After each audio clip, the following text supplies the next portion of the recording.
Subscribe करें श्री चिन्मयानंद बापू जी के YouTube channel को और हमारे वीडियोस को सबसे पहले देखने के लिए बेल आइकॉन को दबाना न भूलें। सोने से गिरी हुई है लंका। हाँ, और जरा भी थोड़ा चूक जाए साधक तो गंधर्व अप्सराओं की कन्याएं मन को मुग्ध करने वाली, मन को मोह लेने वाली। रावण बहुत बुद्धिमान था। मोह है ना, मोह दशमौली तदभ्रात अहंकार पाकारिजित काम विश्राम हारी। रावण मूर्तिमान मोह है, मेघनाथ काम है, और कुंभकर्ण जो है ये अहंकार। मोह दशमौली। जरा भी साधक ढिलाई करे तो उसके मोह में फंस सकता है। जब भक्ति की यात्रा पर साधक आगे बढ़ता है ना, तो तमाम प्रलोभन उसके सामने आएंगे। कभी सोना, कभी कुछ। हनुमान जी के सामने भी तो देखो सोने का पहाड़ ही आ गया, मैनाक पर्वत। ये सब प्रलोभन साधक के सामने आएंगे, आकर्षित करने के लिए, फंसाने के लिए। लेकिन तब वहां साधक को चाहिए एक और पर्वत, जिस पर हनुमान जी महाराज चढ़े। गिरि पर चढ़ी लंका तेहि देखी, गिरि पर चढ़ी लंका तेहि, गिरि पर चढ़ी लंका तेहि देखी, गिरि पर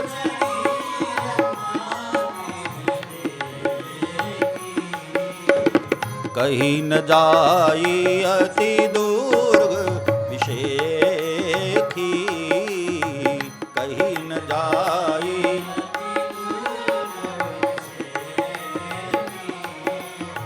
श्री राम जय राम जय जय राम, श्री राम जय।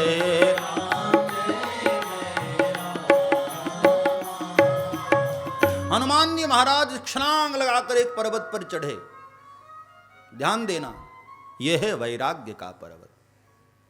पहला पर्वत विश्वास का, दूसरा पर्वत विचार का, और तीसरा पर्वत वैराग्य का। जब संसार के प्रलोभन साधक को आकर्षित करने लग जाए, बड़े खूबसूरत दिखाई दे रहे हों, बड़े सुंदर सुंदर दिखाई दे रहे हों, सुंदरायतना घना, तब साधक को क्या करना चाहिए? वैराग्य के पर्वत शिखर पर चढ़ जाना चाहिए उसको। क्योंकि वैराग्य को देखे, वैराग्य की दृष्टि से देखे बगैर ये संसार की नाशवान वस्तुएं, इनकी सत्यता का पता नहीं लगता है। जब तक वैराग्य की दृष्टि नहीं होगी तब तक ये संसार व्यर्थ प्रतीत न होगा, संसार ही सत्य प्रतीत होगा। इसलिए सुंदरकांड की सुंदरता के विषय में बाबा तुलसी का यही अभिप्राय है कि हनुमान जी की तरह साधक को वैराग्य की दृष्टि से देखना चाहिए।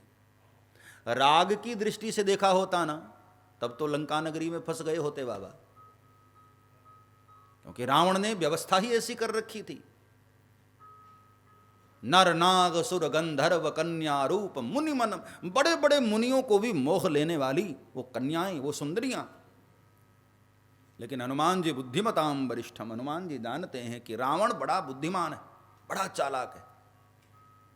इसलिए तो देवताओं ने हनुमान जी की परीक्षा ली थी। जात पवन सुत देवन देखा, जाने कहूं बल बुद्धि विशेखा। और हनुमान जी वहां पर पास हुए, क्योंकि बुद्धिमताम वरिष्ठम।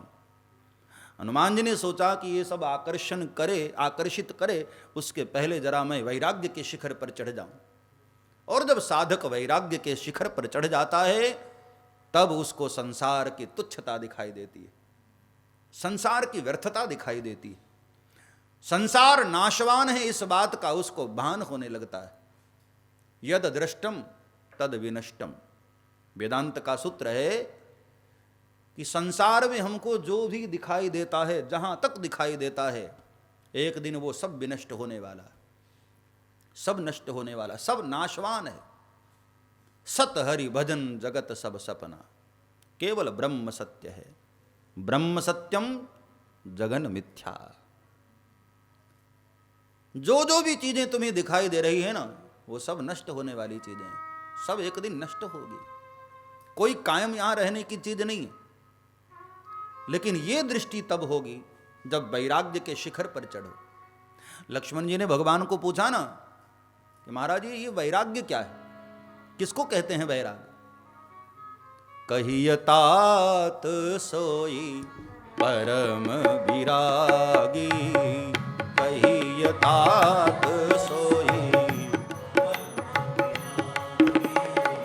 कहिय तात सोई परम विरागी, कहिय तात। गाइए।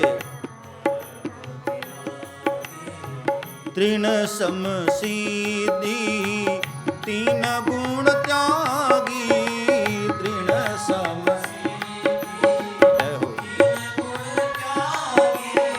तृण सम सीधी तीन गुण त्यागी, तृण सम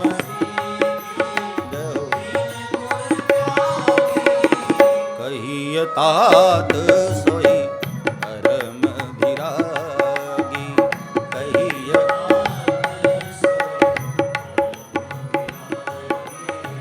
कौन है परम वैरागी, कौन है सच्चा त्यागी? भगवान राम ने बड़ा प्यारा उत्तर दिया कि लखन भैया, कहिय तात सोई परम विरागी, तीन समसिद्धि तीन गुण त्यागी। सतोगुण, रजोगुण, तमोगुण, इन तीनों सिद्धियों के गुणों को जो तुच्छ समझकर त्याग दे, वो है त्यागी। परम वैरागी वो है जब भीतर त्याग की भावना आए। सब्सक्राइब करें श्री चिन्मयानंद बापू जी के YouTube चैनल को और हमारे वीडियोस को सबसे पहले देखने के लिए बेल आइकॉन को दबाना न भूलें।